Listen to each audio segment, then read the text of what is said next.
My wife laughed. "You can't fight me, I'll destroy you." Everyone smiled at her confidence. I said nothing. In court she was shaking when the judge played a recording of her screaming, "I'll take him for everything." The laughter in the courtroom was a low, uncomfortable buzz. It was a holiday dinner at my sister's house just a month ago. My wife, Nicole, was telling a story about a co-worker's messy divorce. "She should have just gone for the jugular," Nicole had said, gesturing wildly. "You can't fight me, I'll destroy you." She had looked right at me, a playful yet menacing smile on her face.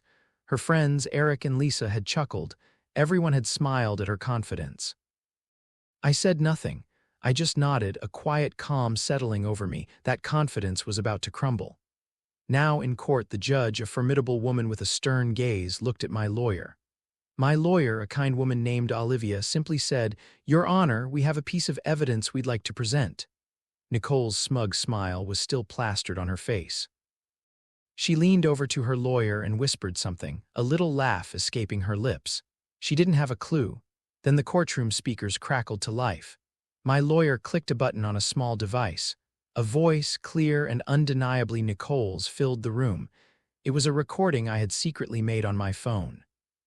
The sound was muffled from a late-night argument we'd had a few weeks ago. Her voice was sharp, a little drunk and full of venom. "You think you can just leave me? You'll be nothing. I'll take you for everything you have. The house, the cars, all of it." Her voice was a shriek. "I'll destroy you, Matt." The room went dead silent. Nicole's face drained of all color. She looked at her lawyer, her eyes wide with a frantic, cornered look. The smugness vanished. Her carefully constructed facade shattered. She was shaking. The judge's gaze was fixed on her, cold and assessing. Nicole opened her mouth to speak, but no sound came out. She was shaking. The judge slammed her gavel down. The sound echoed in the silence. "That's enough," the judge said, her voice like ice. "The court takes such threats very seriously, Miss Thompson." She was looking at Nicole, but speaking to the room. "Such intent to financially ruin a spouse, especially a spouse who is the primary earner, speaks volumes about the nature of this marriage." Nicole just stared at me, a silent, desperate rage in her eyes.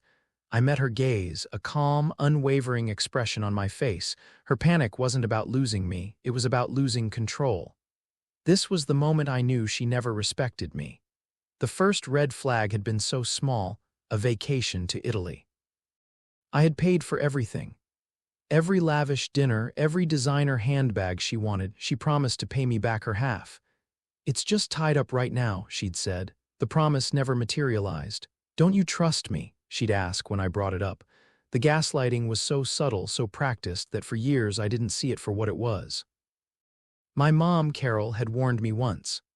"Matt, she seems to have a very expensive lifestyle for someone who's always waiting for a check." I dismissed it as typical mom worrying. Now, Carol's words echoed in my head. The financial betrayal went even deeper. I was a software engineer and I had been very successful. Nicole had always pushed for a joint account. "It's a sign of a true partnership," she'd said. I caved. Big mistake. I found a spreadsheet on her computer, hidden in a document titled Vacation Plans. It was a detailed list of my income, my savings, and my investments, and next to each number was a little note, her half, mine. She had been calculating her cut of my wealth for years. The sheer audacity of it, the lack of humanity. I wasn't just a partner to her, I was a cash machine, and the romantic betrayal, I had been so blind. My best friend Mike had been her confidant. She'd always complain about me to him, about how I was too focused on work, how I didn't understand her. I found out later she was actively trying to win over my friends. She was building a false narrative, creating a team of her people who would see me as the villain and her as the victim. I found an email from her to my cousin, Sophie. The subject was about Matt. It was a long, rambling lie about my supposed controlling behavior, my neglect. My best friend Mike had told me he'd been getting similar emails. I had trusted them both. Now I knew that trust was a lie, a sick, twisted lie. My uncle Frank, a shrewd lawyer who had been disowned by my family after a long-ago dispute, had called me one day. "Matt," he'd said, his voice quiet, "I've heard things. Rumors about Nicole. She's trying to poison your family against you. Be careful." I dismissed it as Frank's usual paranoia. Now I saw his words were prophetic. She was actively campaigning against me, a campaign I was completely unaware of until it was almost too late. The second public humiliation was set for a party at my friend Jason's house. It was a holiday get-together. Nicole, of course, was there with her usual entourage of friends. She saw me and her new love interest, Zoe. Zoe was a kind, beautiful woman I'd met recently. Nicole was furious. She stomped over, her eyes blazing. "You brought her here, are you serious, Matt?" she sneered. I just smiled. "Yes, Nicole, I'm very serious." This was the moment, the second phase of my plan. I had a small, discreet projector in my bag. I connected it to a speaker and to my phone. All eyes were on us. I didn't say anything. I just pushed a button on my phone, the projector whirred to life. On the blank wall of Jason's living room, a slideshow of damning evidence began. The first image was a screenshot of Nicole's spreadsheet, my income, her cut. A collective gasp from the crowd. Nicole's face went white. She tried to grab the projector, but I was too fast. The next slide, the email chain to my cousin, Sophie, her lies about me, her manipulative narrative. Sophie, standing next to me, just shook her head. More gasps. Then a series of Venmo transactions, each one detailing a dinner or drinks with different men, all while she was telling me she was out with her girlfriends. The crowd was no longer murmuring. They were openly gossiping, some shaking their heads in disgust. Her parents, who were also there, looked mortified. Her mother, Deanne, covered her face. Her father, Robert, was red with anger. The final piece of evidence was another recording. A voice note from Nicole to one of her friends, a bitter tirade about how easy it was to get money from Matt and how I was a boring pushover.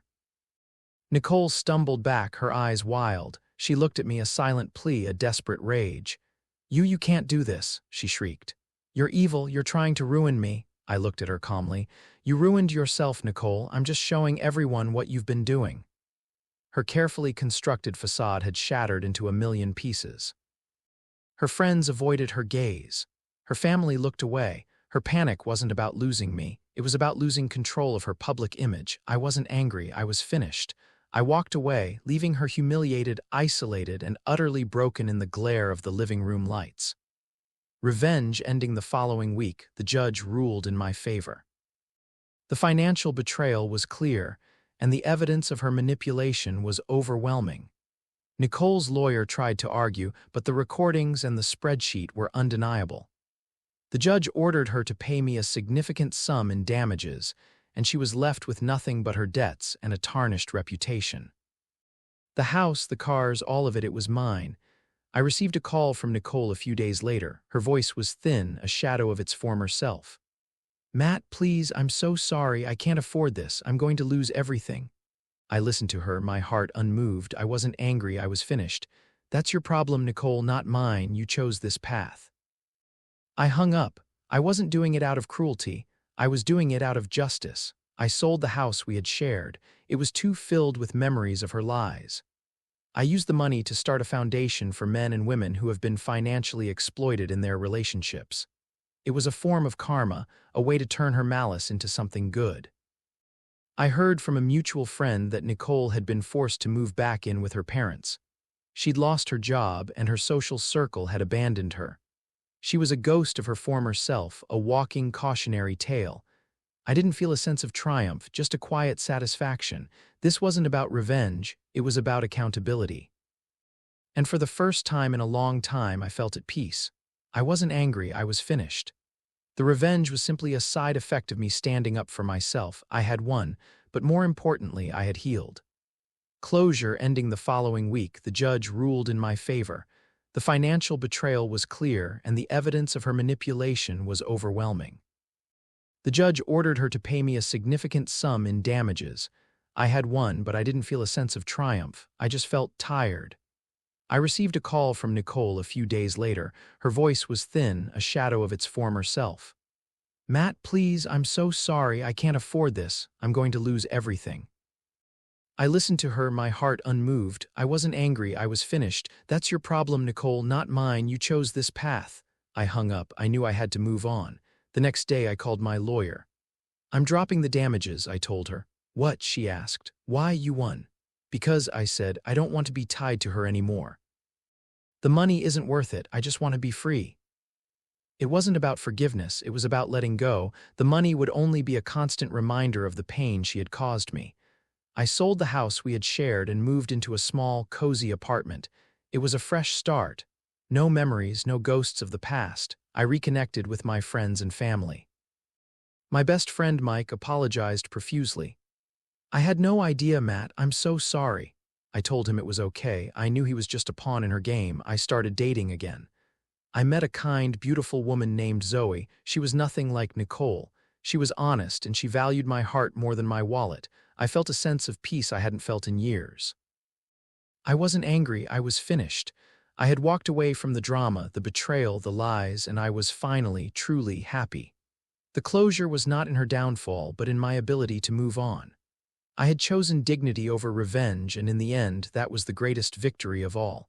I had won my life back.